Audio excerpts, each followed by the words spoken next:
کوہ کاف کی فضاؤں میں اس دن ایک عجیب سی خاموشی تھی۔ چشمے کے پاس بیٹھی عنایہ اپنی انگلیوں سے پانی کی لہروں پر لکیریں بنا رہی تھی جب پیچھے سے زاویان کے قدموں کی آہٹ سنائی دی۔ وہ مڑی نہیں، بس اس کے ہونٹوں پر ایک مدھم سی مسکراہٹ ٹھہر گئی۔ آج آنے میں دیر کر دی جاویان، کیا سورج کو ڈھلنے میں وقت لگا یا تمہاری عبادت لمبی ہو گئی تھی؟ عنایہ نے بنا پیچھے دیکھے پوچھا۔ جاویان نے قریب آ کر ایک پتھر پر اپنی جگہ بنائی اور نیچی نظروں سے کہا، عبادت تو تب شروع ہوتی ہے عنایہ جب میں یہاں آتا ہوں، اس سے پہلے تو بس ایک بے چینی ہوتی ہے جو مجھے تمہاری طرف کھینچ لاتی ہے۔ عنایہ نے مڑ کر اس کی سرخ آنکھوں میں دیکھا جن میں آج ایک عجیب سی چمک تھی۔ تم جن ہو زاویان، تمہاری فطرت میں تو قبضہ کرنا اور خوف پھیلانا لکھا ہے، پھر تم مجھ سے اتنے ادب سے کیوں پیش آتے ہو؟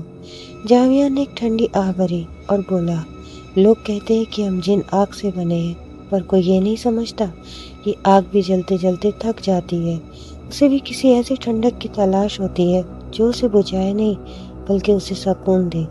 تم وہ ٹھنڈک ہو عنایہ، تمہارے پاس آ کر میری آنکھ شور مچانا بند کر دیتی ہے۔ عنایہ کی پلکیں جھک گئیں، اس نے پاس پڑا ایک مرجھایا ہوا پھول اٹھایا اور اپنی جادوئی پھونک سے اسے دوبارہ کھلا دیا۔ دیکھو جاویان، یہ پھول مر رہا تھا پر اسے صرف تھوڑے سے احساس کی ضرورت تھی۔ ہم پریاں بھی ایسی ہی ہوتی ہیں، ہم سب کو دعائیں دیتے ہیں پر کبھی کبھی ہمارا اپنا دل بھی دعا کے لیے ترستا ہے۔ جب تم مجھے اپنی آنکھوں سے دیکھتے ہو تو مجھے لگتا ہے کہ میں پہلی بار خود کو دیکھ رہی ہوں۔ لیکن عنایہ، جاویان کی آواز میں ایک ڈر سا ابھرا، ہمارا میل کیسا؟ تم بادلوں کی شہزادی اور میں زمین کی گہرائیوں کا مسافر، کیا تمہیں ڈر نہیں لگتا کہ اگر کبھی میری آنکھ بھڑک گئی تو تمہارے یہ مخملی پنکھ جھلس جائیں گے؟ عنایہ کھڑی ہوئی اور آہستہ سے جاویان کے اتنے قریب آ گئی کہ اس کے نور کی سفید چمک جاویان کے سائے پر پڑنے لگی۔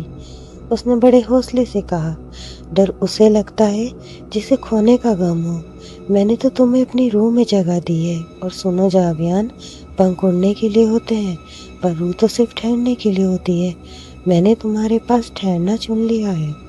زاویان نے پہلی بار اپنی ہمت جٹائی اور عنایہ کی آنکھوں میں سیدھے دیکھتے ہوئے کہا، اگر ایسا ہے تو آج سے میری آنکھ تمہاری حفاظت کرے گی، جب تک میں ہوں کوہ کاف کی کوئی بھی کالی ہوا تمہیں چھو نہیں پائے گی۔ تم میری دعا بن گئی ہو اور میں تمہاری عبادت بنوں گا۔ عنایہ نے ہنستے ہوئے کہا، کتنا عجیب ہے نا، ایک جن دعا کر رہا ہے اور ایک پری زمین پر دل ہار بیٹھی ہے۔ جاویان بھی مسکرا دیا، یہی تو محبت کا معجزہ ہے عنایہ، یہاں نہ کوئی پری رہتی ہے نہ کوئی جن، یہاں بس دو تڑپتی ہوئی روحیں ہیں جو ایک دوسرے میں مکمل ہونا چاہتی ہیں۔ اس رات چاند نے بھی اپنی چاندنی ان پر وار دی تھی، پرندوں نے چہکنا بند کر دیا تھا تاکہ ان دو پریمیوں کی فسفساہٹ میں خلل نہ پڑے۔ ہوائیں گواہ دیتی تھی، ایک آگ اور ایک نور نے مل کر محبت کی ایک نئی عبارت لکھ دی تھی۔ محبت کی وہ مخملی رات اب ختم ہونے کو تھی۔ کوہ کاف کی ہواؤں میں جو سنگیت تھا وہ اچانک ایک ڈراؤنی سرسراہٹ میں بدل گیا۔ پرندوں نے چہکنا چھوڑ دیا اور آسمان کے ستارے بادلوں کے پیچھے چھپ گئے جیسے وہ آنے والے طوفان کو دیکھ نہیں پا رہے ہوں۔ عنایہ اور جاویان اب ایک دوسرے کی باتوں میں کھوئی تھے کہ اچانک آسمان سے بجلی کڑکی، لیکن وہ بجلی سفید نہیں بلکہ خونی لال تھی۔ نور پور کی پریوں کے سردار اور جنوں کے قبیلے کے مکھیا ابلیس اعظم کو اس بغاوت کی خبر لگ چکی تھی۔ اچانک چشمے کا پانی کالا پڑنے لگا۔ عنایہ کی سہیلیاں جو کبھی پھولوں جیسی کومل تھی، آج کالی آنکھوں اور ڈراونے لمبے ناخنوں کے ساتھ آسمان سے اتری۔ ان کی آواز اب سنگیت نہیں بلکہ چیخیں تھی، عنایہ، تو نے نور کی توہین کی ہے، ایک آگ کے پتلے کے ساتھ روح کا ناطہ جوڑ کر تو نے پریوں کی پاکیزگی کو داغدار کر دیا ہے۔ تبھی زمین پھٹی اور دھدکتے ہوئے انگاروں کے بیچ سے زاویان کے قبیلے کے جن باہر نکلے۔ وہ 10-10 فٹ لمبے تھے، ان کی کھال سے دھواں نکل رہا تھا اور آنکھوں میں رحم نام و نشان نہ تھا۔ جنوں کے سردار نے اپنی بھاری اور ڈراؤنی آواز میں دہاڑ ماری، جاویان، تو نے ایک پری سے دل لگا کر ہماری قوم کی آگ کو ٹھنڈا کرنے کی ضرورت کی ہے۔ آگ کا کام ہے جلانا، بجھنا نہیں۔ اس پری کا نور تجھے جلا کر راکھ کر دے گا۔ جاویان عنایہ کے آگے ڈھال بن کر کھڑا ہو گیا۔ اس نے اپنی مٹھیاں بیچ لی اور اس کی آنکھوں سے بھی آگ کی لپٹیں نکلنے لگی۔ ہٹو پیچھے، یہ میری روح کا معاملہ ہے، کسی قبیلے کی جنگ نہیں۔ پریوں کی ملکہ نے ایک بھیانک کہکہ لگایا اور اپنے ہاتھ میں پکڑا ہوا جادوئی آنا زمین پر دے مارا۔ اگر یہ روح کا معاملہ ہے تو تمہاری روح کو ہی قید کر لیں گے۔ دونوں قبیلوں نے ہاتھ ملا لیا۔ روشنی اور اندھیرا جو کبھی ساتھ نہیں آتے تھے، آج دو پریمیوں کو جدا کرنے کے لیے ایک شیطانی سازش میں شامل ہو گئے۔ انہوں نے ایک عذاب ہجر، بچھڑنے کا بھیانک شراب تیار کیا۔ پریوں نے اپنی جادوئی طاقت سے عنایہ کے پنکھوں کو پتھر کا بنانا شروع کر دیا تاکہ وہ کبھی اڑ نہ سکے، اور جنوں نے جاویان کے چاروں طرف برف کی دیواریں کھڑی کر دی تاکہ اس کی آگ دم توڑ دے۔ سردار نے چیخ چیخ کر کہا، جاویان، تجھے ایسی کال کوٹری میں ڈالا جائے گا جہاں روشنی کی ایک کرن بھی نہیں پہنچے گی، اور عنایہ، تجھے ان کانٹوں بھری وادیوں میں قید کیا جائے گا جہاں ہوائیں بھی چیختی ہیں، تم ایک دوسرے کی آواز بھی نہیں سن پاؤ گے۔ عنایہ روتی رہی، اس کے آنسو زمین پر گر کر برف بن رہے تھے۔ جاویان، چاہے یہ دنیا ہمیں مٹا دے، میری روح تمہیں پکارتی رہے گی۔ جاویان نے اپنی پوری طاقت سے زنجیروں کو توڑنے کی کوشش کی۔ اس کی کھال جل رہی تھی، لیکن وہ چلایا، عنایہ، اگر اس جنم میں جدا ہوئے تو قیامت کے دن خدا سے تجھے مانگ لوں گا۔ یہ قبیلے ہماری محبت کو نہیں سمجھ سکتے۔ اچانک ایک بھیانک کالی آندھی چلی، عنایہ کو کھینچ کر آسمان کی کالی گہرائیوں میں لے جایا گیا اور جاویان کو زمین کے ساتھ تہوں کے نیچے دھکیل دیا گیا۔ چشمہ سوکھ گیا، پھول راکھ ہو گئے، اور وہ مقدس جگہ اب ایک ڈراؤنا قبرستان بن گئی۔ عنایہ کو قید کرنے کے بعد کوہ کاف کی وادیوں میں سناٹا پسر گیا۔ پریوں کے سردار نے عنایہ کو سکھیا کے پنجرے میں بند کر دیا، ایک ایسا جادوئی پنجرہ جو اس کی یادوں کو دھیرے دھیرے سوکھ رہا تھا۔ ادھر جاویان کو ختم کرنے کے بجائے جنوں کے مکھیا نے اسے ایک ایسی سزا دی تھی جو موت سے بھی بدتر تھی۔ مکھیا نے جاویان سے کہا، اگر تجھے اپنی محبت پر اتنا ہی ناز ہے تو جا انسانوں کی دنیا میں، وہاں سے ایسے سوالوں کے جواب لے کر آ جو تیری روح کو ہلا دیں گے۔ اگر تو ناکام رہا تو عنایہ ہمیشہ کے لیے پتھر کی مورت بن جائے گی۔ جاویان کو انسانوں کی دنیا میں پھینک دیا گیا۔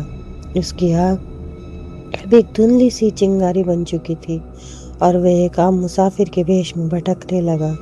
کوہ کاف کی سرحدوں کو پار کر جب جاویان انسانوں کی دنیا میں اترا تو اس کی روح زخمی تھی اور دل عنایہ کی جدائی میں لہو لہان۔ اسے 7 سوالوں کی تلاش تھی جو کسی معجزے سے کم نہ تھی۔ بھٹکتے بھٹکتے وہ پرانی مسجد کے صحن میں جا گرا جہاں رات کے پچھلے پہر ایک نوجوان جانماز پر بیٹھا اپنے رب کے حضور گڑ گڑا رہا تھا۔ اس نوجوان کا نام زید تھا۔ زید کی آنکھوں میں وہ نور تھا جو صرف تہجد پڑھنے والوں کے چہروں پر ہوتا ہے۔ اس نے جب ایک اجنبی مسافر کو بدحال دیکھا تو وہ ڈرا نہیں بلکہ مسکرا کر بولا، اے اللہ کے بندے، تو پریشان کیوں ہے؟ یاد رکھ، مشکلیں کتنی بھی بڑی ہوں، اس کا حل کن ہو جا کہنے والے کے پاس ہے۔ جاویان نے اسے اپنی پوری داستان سنائی، ایک پری کی محبت اور قبیلے کے وہ 7 شرطیں۔ زید نے آہستہ سے کہا، جاویان، میں صرف ایک گنہگار بندہ ہوں، لیکن اگر تیری محبت پاک ہے تو میں ان جوابوں تک پہنچنے میں تیری مدد کروں گا۔ چل بسم اللہ کرتے ہیں۔ ان کا سفر شروع ہوا۔ پہلا سوال تھا، اس کائنات میں سب سے بڑا سچ کیا ہے؟ زید اسے ایک جنازے کے پاس لے گیا اور بولا، دیکھ جاویان، دنیا کہتی ہے کہ پیسہ اور طاقت سچ ہے، پر حقیقت یہ ہے کہ موت سب سے بڑا سچ ہے جو بادشاہ اور فقیر کو ایک ہی مٹی میں ملا دیتی ہے۔ جاویان نے سر جھکا لیا۔ دوسرا سوال تھا، انسان کے اندر کا سب سے خطرناک دشمن کون ہے؟ زید نے اسے ایسے شخص کو دکھایا جو غصے میں اپنی چیزیں توڑ رہا تھا۔ زید بولا، یہ انسان کا نفس ہے جو اپنی آگ میں خود کو جلا دیتا ہے۔ قبیلے کی دشمنی بھی اسی نفس کی دین ہے۔ تیسرے سوال کے لیے وہ ایک غریب ودوا کے گھر پہنچے جو اپنے حصے کی روٹی پڑوس کے بھوکے بچوں کو دے رہی تھی۔ سوال تھا، سب سے بڑی عبادت کیا ہے؟ زید کی آنکھوں میں آنسو آ گئے۔ جاویان، صرف ماتھا ٹیکنا عبادت نہیں بلکہ اللہ کے مخلوق کی سیوا کرنا سب سے بڑی عبادت ہے۔ چوتھا سوال بہت گہرا تھا، اللہ کو کیسے پہچانا جائے؟ زید نے جاویان کا ہاتھ اپنے سینے پر رکھا۔ جہاں دل دھڑک رہا ہو، جب تو خود کو پہچان لے گا تو اپنے رب کو بھی پہچان لے گا۔ تیری روح میں جو تڑپ عنایہ کے لیے ہے، وہ اصل میں خدا کی دوئی محبت کا ایک چھوٹا سا حصہ ہے۔ 5ویں سوال کی باری آئی، گناہ کیا ہے؟ زید نے ایک اندھیرے کنویں کی طرف اشارہ کیا۔ کسی کا دل دکھانا اور کسی کی روح کو قید کرنا ہی سب سے بڑا گناہ ہے، جیسے تیرے قبیلے نے عنایہ کے ساتھ کیا۔ 6واں سوال تھا، محبت کا اصل مقام کیا ہے؟ زید نے مسجد کے مینار کی طرف دیکھتے ہوئے کہا، محبت کی منزل عشق حقیقی ہے، جہاں عاشق خود کو بھول کر اپنے محبوب کی مرضی میں راضی ہو جاتا ہے۔ اگر تو عنایہ کو اس کی خوشی کے لیے چھوڑنے کا حوصلہ رکھتا ہے تو تیری محبت مکمل ہے۔ اب 7واں اور آخری سوال تھا، توبہ کیا ہے؟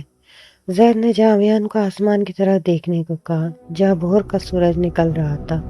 اس نے کہا، جیسے سورج کی پہلی کرن اندھیرے کو کھا جاتی ہے، ویسے ہی دل سے نکلا ایک آنسو عمر بھر کے گناہوں کو دھو دیتا ہے۔ یہی سچی توبہ ہے۔ ان 7 جوابوں نے جاویان کے اندر کی آگ کو نور میں بدل دیا۔ زید نے اس کے لیے دعا مانگی اور کہا، جا جاویان، تو اب ایک جن نہیں، ایک عاشق کے صادق بن کر جا رہا ہے۔ جاویان جب واپس کوہ کاف پہنچا تو اس کے چہرے پر زید کی صحبت کا اثر تھا۔ اس نے قبیلوں کے سامنے نفرت سے نہیں بلکہ ان 7 جوابوں کی روشنی میں جنگ لڑی۔ اس کی ایک پکار پر عنایہ کا پتھر کا پنجرہ موم کی طرف پگھل گیا۔ پریوں اور جنوں کے سرداروں نے جھک کر تسلیم کیا کہ روحانی طاقت کے آگے جادوئی طاقتیں ہار جاتی ہیں۔ کوہ کاف کی برفیلی وادیوں میں اب سکون تھا۔ عنایہ اور جاویان کا عشق مکمل ہو چکا تھا، لیکن زمین پر موجود اس نیک نوجوان زید کے لیے ایک نئی آزمائش شروع ہونے والی تھی۔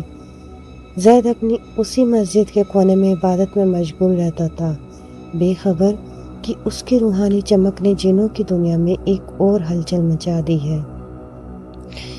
جاویان کے قبیلے کی ایک اور جن زادی تھی جس کا نام تھا افرا۔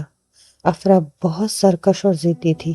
جب اس نے سنا کہ جاویان نے ایک انسان کی وجہ سے اپنی قسمت بدل لی تو وہ زید کو دیکھنے انسانی دنیا میں آئی، لیکن جیسے ہی اس کی نظر مصلی پر بیٹھے زید پر پڑی، وہ اس کے نورانی چہرے اور پاکیزگی کی دیوانی ہو گئی۔ مگر ایک جن کا پیار انسان کے لیے اکثر بوال بن جاتا ہے۔ افرا نے زید کو پانے کے لیے اونچے ہتھ کنڈے اپنانا شروع کر دیے۔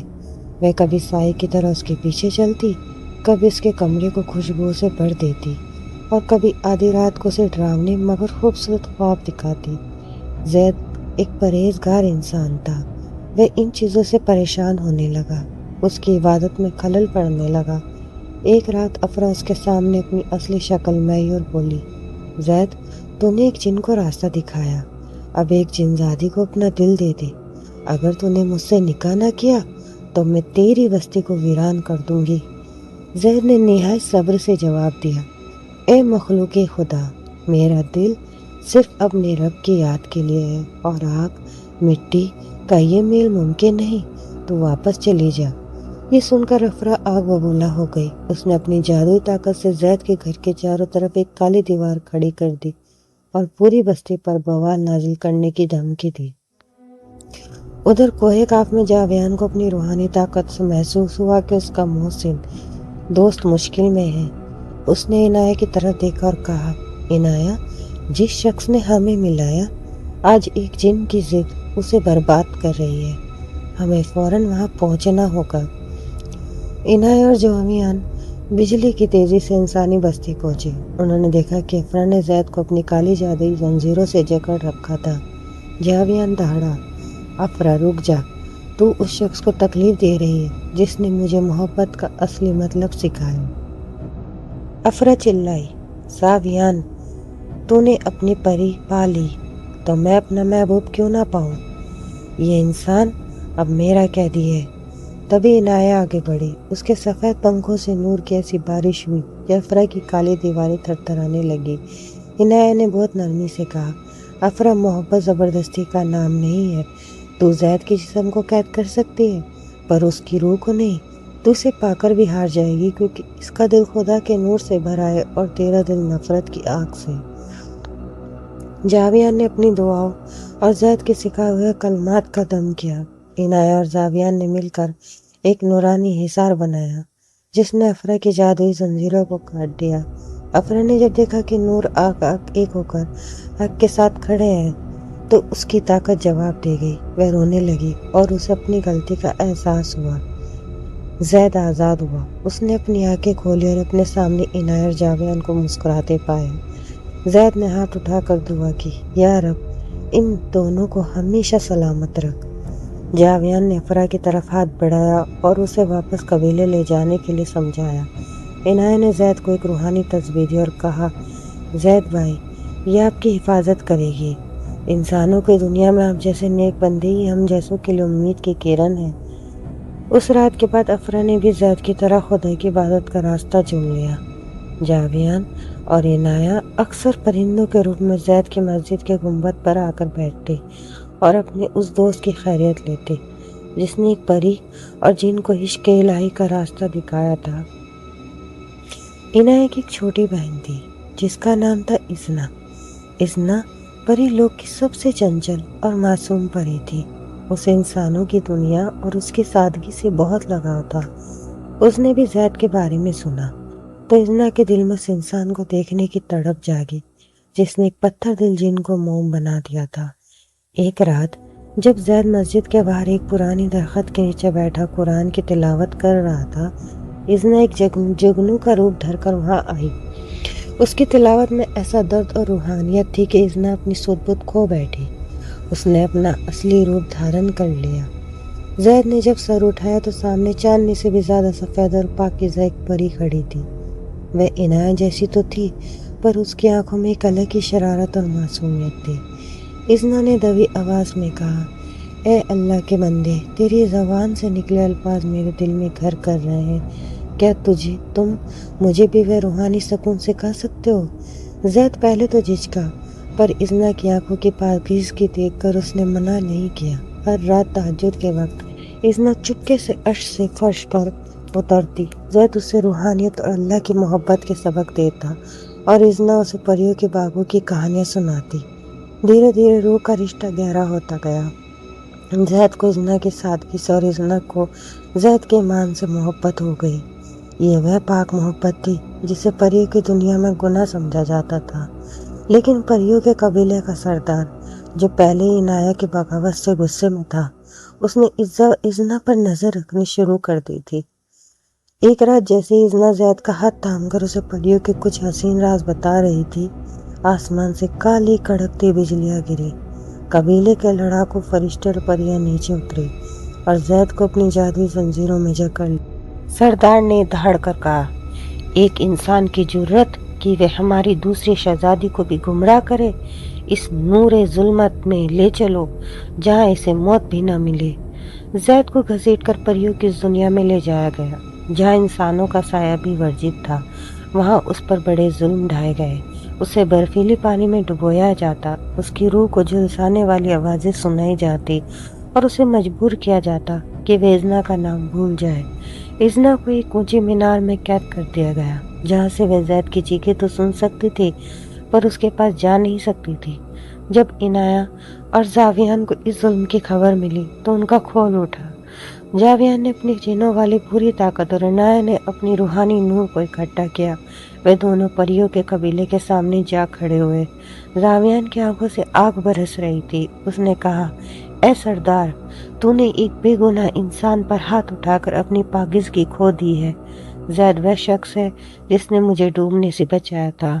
آج اگر اسے کچھ ہوا تو کوہ کاف کی کوئی اینٹ سلامت نہیں رہے گی۔ پریوں کے سردار نے اپنی فوج کو حکم دیا حملہ کرنے کا۔ ایک طرف کالی جادوئی شکتیاں تھی اور دوسری طرف جاویان کی وفاداری اور عنایہ کا بلیدان۔ جنگ چھڑ گئی۔ جاویان نے اپنی آنکھ سے ان کالی زنجیروں کو پگھلا دیا جن میں زید جکڑا ہوا تھا۔ عنایہ نے اپنی جادوئی آواز سے قید خانے کی دیواروں کو موم بنا دیا۔ زید لہو لہان تھا پر اس کا ایمان اٹل تھا۔ اس نے اپنی آخری طاقت جٹائی اور ایک ایسی دعا مانگی جس نے پورے کوہ کاف کو ہلا دیا۔ اس دعا کے اثر سے پریوں کے سردار کا غرور ٹوٹ گیا اور اس کے ہاتھ سے جادوئی چھڑی گر گئی۔ جاویان اور عنایہ نے زید اور اذنا کو اپنے گھیرے میں لے لیا۔ جاویان نے سردار کی آنکھوں میں آنکھیں ڈال کر کہا، محبت نہ مٹی دیکھتی ہے نہ نور، یہ تو خدا کا وہ تحفہ ہے جو دو روحوں کو جوڑ دیتا ہے۔ آج سے زید اور ازنا ہماری حفاظت میں رہیں گے۔ پریوں کے قبیلے کو جھکنا پڑا کیونکہ انہوں نے دیکھ لیا تھا کہ ایک انسان کی دعا اور ایک جن پری کی وفاداری آگے کوئی بھی طاقت نہیں ٹک سکتی۔ انایا اور جاویان انہیں واپس انسانی دنیا کے قریب ایک حسین وادی میں لے آئے جہاں زید اور ازنا نے اپنی سادگی بھری زندگی شروع کی۔ زید مسجد میں خدا کی عبادت کرتا اور ازنا ایک نیک بیوی کی طرح اس کے گھر کو نور سے بھر دیتی۔ کوہ کاف کی وادیوں میں چھائی ہوئے سکون بھری خاموشی اچانک ایک قیامت جیسی گونج میں بدل گئی۔ ابھی زید اور ازنا انایا اور جاویان کے ساتھ مل کر اس حسین وادی میں خدا کا شکر ادا کر ہی رہے تھے کہ آسمان کا رنگ سیاہ کالا پڑ گیا۔ یہ وہ اندھیرا نہیں تھا جو رات لاتی ہے، یہ عدم کی گہرائیوں سے نکلی کالی شکتیوں کا سایہ تھا۔ اچانک زمین تھر آئی اور ہواؤں میں انسانی ہڈیوں کے ٹوٹنے جیسی چٹکنے والی آوازیں آنے لگیں۔ دھوئیں کے ایک وشال غبار سے ظلم ازل نام کا ایک پراچین شیطانی جن پرکٹ ہوا جس کے پیچھے ہزاروں سائے تھے جن کی آنکھیں انگاروں کی طرح دہک رہی تھی۔ ان کالی شکتیوں کو پری اور جنوں کے ان باغی سرداروں نے بلایا تھا جو اس پاکیزہ محبت کو برداشت نہیں کر پا رہے تھے۔ تو یہ ہے وہ مٹی کا پتلا اور نور کی باغی شہزادیاں۔ ظلمت ازل کا قہقہ کسی پہاڑ کے پھٹنے جیسا تھا۔ اس کی ہر سانس کے ساتھ ہوا میں زہر گھل رہا تھا جس سے وادی کے پھول جھلس کر راکھ ہونے لگے۔ جاویان نے آگے بڑھ کر اپنی آنکھ کی ایک دیوار کھڑی کر دی اور دہاڑ کر کہا، پیچھے ہٹ جاؤ اے اندھیرے کے غلاموں، یہاں محبت کا نور ہے، تمہاری نفرت کی یہاں کوئی جگہ نہیں۔ شیطانی سایوں نے ایک ساتھ حملہ کیا۔ منظر نہایت خوفناک تھا۔ ہزاروں کالی روحیں چیختی ہوئی زید اور ازنا کی طرف جھپٹی۔ ازنا نے ڈر کے مارے زید کا ہاتھ تھام لیا لیکن زید کے چہرے پر خوف نہیں بلکہ ایک عجیب سا اطمینان تھا۔ جاویان ان سایوں سے لڑ رہا تھا۔ اس کی آگ نیلی پڑنے لگی تھی کیونکہ وہ کالی شکتیوں روحوں کو سوکھ رہی تھی۔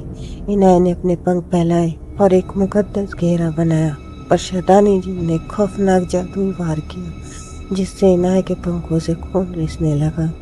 زید نے تڑپ کر پکارا، انایا، جاویان، بس کرو، یہ شیطانی طاقت ہماری روحوں پر حملہ کر رہی ہے، اسے تلواروں یا آگ سے نہیں جیتا جا سکتا۔ شیطانی جن زید کے قریب آیا، اس کے چہرے سے ٹپکتا ہوا کالا کیچڑ زمین کو جلا رہا تھا۔ اس نے زید کی گردن اپنی برفیلی انگلیوں سے جکڑ لی۔ بول انسان، کہاں ہے تیرا وہ رب؟ بلا اسے، کیا وہ تجھے اس اندھیرے سے بچائے گا؟ جاویان زنجیروں میں جکڑا ہوا تھا اور انایا بے ہوش گر چکی تھی۔ ازنا روتے ہوئے چلائی، چھوڑ دو اسے، میری جان لے لو پر زید کو آزاد کر دو۔ زید نے مشکل سے سانس لیتے ہوئے ظلمت ازل کی آنکھوں میں آنکھیں ڈالی اور مسکرایا۔ اس کی مسکراہٹ نے شیطان کو جھکجھور دیا۔ زید بولا، تو خود قید میں ہے شیطان، تو نفرت کی قید میں ہے، تو غرور کی قید میں ہے۔ میرا رب تو میرے شاہ رگ سے بھی زیادہ قریب ہے، وہ تب بھی تھا جب کچھ نہیں تھا اور وہ تب بھی رہے گا جب تو مٹی ہو جائے گا۔ زید نے اپنی آنکھیں بند کی اور پوری روح کی گہرائی سے چلا کر کہا، یا حیو یا قیوم۔ اس ایک پکار میں ایسا اثر تھا کہ وادی کے ہر ذرے سے نور پھوٹنے لگا۔ زید کے جسم سے نکلنے والی روشنی اتنی تیز تھی کہ کالی شکتیاں چیخنے لگیں، ان کے جسم پگھلنے لگے جیسے آگ میں موم۔ ظلمت ازل کا ہاتھ جلنے لگا اور اس نے چیختے ہوئے زید کو چھوڑ دیا۔ جاویان آزاد ہوا اور اس نے اپنی پوری طاقت کو زید کے نور کے ساتھ ملا دیا۔ انایا اور ازنا نے اپنے ہاتھ جوڑ کر دعا پڑھی۔ چاروں کی سنیکت طاقت نے ایک ایسا طوفان پیدا کیا جس نے ان کالی شکتیوں کو ہمیشہ کے لیے زمین کے نیچے دفن کر دیا۔ جب سب کچھ شانت ہوا تو آسمان صاف ہو چکا تھا۔ زید تھک کر گھٹنوں کے بل بیٹھ گیا۔ جاویان نے اس کے کندھے پر ہاتھ رکھا۔ جاویان، زید، آج تو نے ثابت کر دیا کہ انسان صرف مٹی کا پتلا نہیں، وہ خدا کا بہترین شاہکار ہے۔ زید، جاویان بھائی، طاقت میری نہیں تھی، یہ تو اس یقین کی تھی جو اندھیرے میں بھی ہار نہیں مانتا۔ ازنا نے زید کے زخموں پر اپنا ہاتھ رکھا۔ کیا تم ہمیں چھوڑ کر چلے جاؤ گے زید؟ اس خوف کے بعد بھی کیا تم مجھ سے محبت کرو گے؟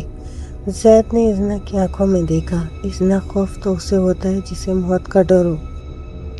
ہم نے تو اپنی روحیں ایک دوسرے کے نام کر دی ہے، اب نہ کوئی قبیلہ نہ کوئی شیطان ہمیں جدا کر سکتا ہے۔ عنایہ اور زاویان نے مسکرا کر ایک دوسرے کو دیکھا۔ انہوں نے دیکھ لیا تھا کہ جب پیار پاک ہو اور اللہ کے نام پر ہو تو وہ ہر کالی شکتی کو راکھ کرنے کا دم رکھتا ہے۔ وہ رات گواہ تھی کہ کوہ کاف کے اتہاس میں پہلی بار مٹی نے نور اور آگ کو جیت لیا تھا۔ کالی شکتیوں کے خاتمے کے بعد کوہ کاف کے ان وادیوں میں ایک ایسی صبح ہوئی جو پہلے کبھی نہیں دیکھی گئی تھی۔ سورج کی کرنیں برف پر نہیں بلکہ ایک نئے وادی پر پڑ رہی تھی۔ زید، ازنا، عنایہ اور جاویان، یہ چار روحیں اب صرف دوست یا پریمی نہیں تھی بلکہ ایک نئی دنیا کی بنیاد بن چکی تھی۔ انہوں نے طے کیا کہ وہ نہ تو پوری طرح انسانوں کی بستی میں رہیں گے اور نہ ہی پریوں کے پرانے قبیلے میں جہاں نفرت کی دیواریں تھیں۔ انہوں نے وادی امن بسائی جو زمین اور آسمان کے بیچ ایک ایسی جگہ تھی جہاں پرندے بھی دعا پڑھ کر گزرتے تھے۔ نئے جہان کی تعمیر۔ زاویان نے اپنی آنکھ کی طاقت سے گھاٹی کے چاروں طرف سرکشا کی ایک ایسی دیوار بنائی جو صرف انہیں راستہ دیتی تھی جن کے دل صاف ہوں۔ عنایہ اور ازنا نے اپنی جادوئی تاثیر سے وہاں ایسے باغ لگائے جہاں پھل اور پھول کبھی مرجھاتے نہیں تھے، اور زید نے اس وادی کے بیچوں بیچ سنگ مرمر کی ایک چھوٹی سی عبادت گاہ بنائی جہاں سے ہر صبح اللہ اکبر کی گونج پوری وادی کو روحانیت سے بھر دیتی تھی۔ ایک شام جب چاروں اسی عبادت گاہ کے صحن میں بیٹھے تھے، زاویان نے اپنی بھاری آواز میں ایک گہرا سوال کیا۔ زاویان: زید بھائی، کیا تمہیں ڈر نہیں لگتا؟ یہاں تم اکیلے انسان ہو، ہمارے بیچ تمہاری عمر ڈھل جائے گی، تم بوڑھے ہو جاؤ گے اور ہم جن اور پریاں شاید صدیوں تک ایسے ہی رہیں۔ زید نے مسکرا کر آسمان کی طرف دیکھ کر بڑی سادگی سے جواب دیا۔ جاویان، وقت لمحوں سے نہیں یادوں سے ماپا جاتا ہے۔ تمہارے اور ازنا کے ساتھ گزارا ہوا ایک دن میری پوری زندگی کی عبادت سے بھاری ہے، اور پھر موت کے بعد تو ہم سب کو اسی رب کے پاس جانا ہے۔ وہاں نہ کوئی جینا ہوگا، نہ پری نہ انسان، وہاں صرف روحیں ہوں گی اور خدا کی محبت۔ ازنا جو زید کے قریب بیٹھی تھی، اس کی آنکھوں میں آنسو آ گئے۔ اس نے زید کا ہاتھ تھام کر کہا، ازنا، زید، تم نے مجھے پریوں کی چمک دمک والی جھوٹی دنیا سے نکال کر حقیقت کا آنا دکھایا ہے۔ میں نے پروں سے اڑنا ضرور سیکھا تھا، پر روح سے اڑنا تم نے سکھایا۔ عنایہ نے جاویان کا ہاتھ پکڑتے ہوئے بات آگے بڑھائی۔ عنایہ، آج یہ وادی گواہ ہے کہ آگ، نور اور مٹی اگر ایک ہو جائے تو انسان اشرف المخلوقات بن جاتا ہے۔ جاویان، تمہاری آگ اب جلاتی نہیں بلکہ میرے نور کو روشن کرتی ہے۔ جاویان نے اپنی مٹھی کھولی جس میں سے کالی آگ نہیں بلکہ سنہری روشنی نکل رہی تھی۔ اس نے کہا، جاویان، میں نے صدیوں تک اندھیروں پر حکومت کی تھی، پر زید کی ایک دعا نے مجھے وہ بادشاہت دی جو 7 آسمانوں کے پار ہے۔ آج مجھے اپنے جن ہونے پر نہیں بلکہ خدا کا بندہ ہونے پر فخر ہے۔ وادی امن میں جب شام کی صبح روشنی پھیلتی ہے تو ایسا لگتا ہے مانو آسمان اور زمین ایک دوسرے کے گلے مل رہے ہوں۔ زید، ازنا، عنایہ اور جاویان ایک اونچے ٹیلے پر بیٹھے تھے جہاں سے پوری وادی کا نظارہ دکھتا تھا۔ زید کا چہرہ اب تھوڑا ڈھلنے لگا تھا، اس کی داڑھی میں چاندی جیسے سفید بال آنے لگے تھے، جبکہ اس کے ساتھی ابھی بھی ویسے ہی جوان اور چمکدار تھے جیسے پہلے دن تھے۔ زید کی سانسوں میں اب وہ تیزی نہیں تھی، پر اس کی آنکھوں کا نور اور گہرا ہو گیا تھا۔ ازنا اکثر چپکے سے زید کے سفید ہوتے بالوں کو دیکھتی اور اس کی آنکھیں بھر آتی۔ وہ جانتی تھی کہ ساری جسم مٹی کا ایک کھلونا ہے جو وقت کے ساتھ ٹوٹ جاتا ہے۔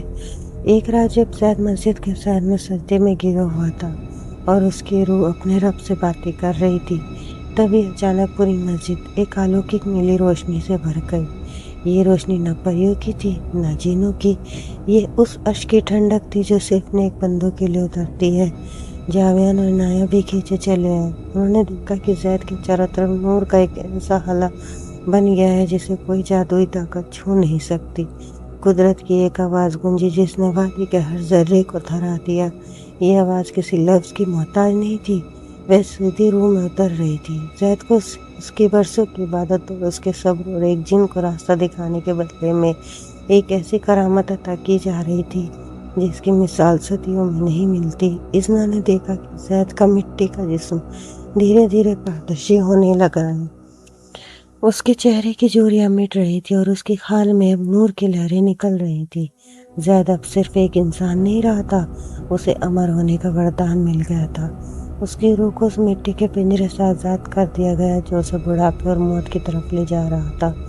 جب زید سجدے سے اٹھا تو وہ پہلے سے کہیں زیادہ جوان اور پرکشش لگ رہا تھا۔ اب وہ اذنا اور جاویان کی طرح صدیوں تک زندہ رہنے والا ایک روحانی وجود بن چکا تھا۔ اذنا کی خوشی کا ٹھکانہ نہ رہا، اس نے بھاگ کر زید کے پاس جانا چاہا، پر وہ ادب سے رک گئی۔ زید نے مسکرا کر اپنے ہاتھ دیکھے جو اب کانپ نہیں رہے تھے۔ جاویان نے آگے بڑھ کر زید کو گلے لگایا اور اس کی آنکھوں میں خوشی کے آنسو تھے۔ جاویان بولا، میرے بھائی، آج مٹی نے اپنی فطرت بدل لی۔ اب نہ تمہیں موت کا خوف ہے اور نہ ہمیں تمہارے بچھڑنے کا غم۔ تم میرے جیسے ہو گئے ہو، پر تمہارا دل ابھی بھی وہی مومن والا ہے۔ عنایت نے دعا کے لیے ہاتھ اٹھایا اور کہا، یہ اس روحانی سفر کا صلہ ہے جو تم نے اندھیرے میں شروع کیا تھا زید۔ اب تم اس وادی کے محافظ بن گئے ہو۔ اذنا نے زید کی آنکھوں میں جھانکا اور اسے وہاں وہی پرانی سادگی اور محبت ملی۔ زید نے اذنا کا ہاتھ تھاما اور بولا، اذنا، خدا نے مجھے امر صرف اس لیے کیا ہے تاکہ میں قیامت تک اس کی مخلوق کی سیوا کر سکوں اور تمہاری محبت کا حق ادا کر سکوں۔ اب ہم ساتھ مل کر اس دنیا کو نور سے بھر دیں گے۔ اس دن کے بعد وہ چاروں ایک ہی قطار میں کھڑے ہو کے پردہ کرتے۔ زید اب بھی امام تھا، پر اب اس کی آواز میں ایسی کشش تھی کہ آسمان سے فرشتے بھی اس کی تلاوت سننے نیچے اتر آتے۔ ان کی وادی میں اب کوئی انسان، کوئی جن یا کوئی اونچ نیچ نہیں تھی، سب ایک تھے، سب برابر تھے۔ زید کا امر ہونا اس بات کا ثبوت بن گیا کہ اگر انسان اپنے نفس کو مار کر صرف اللہ کی رضا میں راضی ہو جائے تو قدرت اسے وہ مقام عطا کرتی ہے جو فرشتوں کے بھی تصور سے باہر ہے۔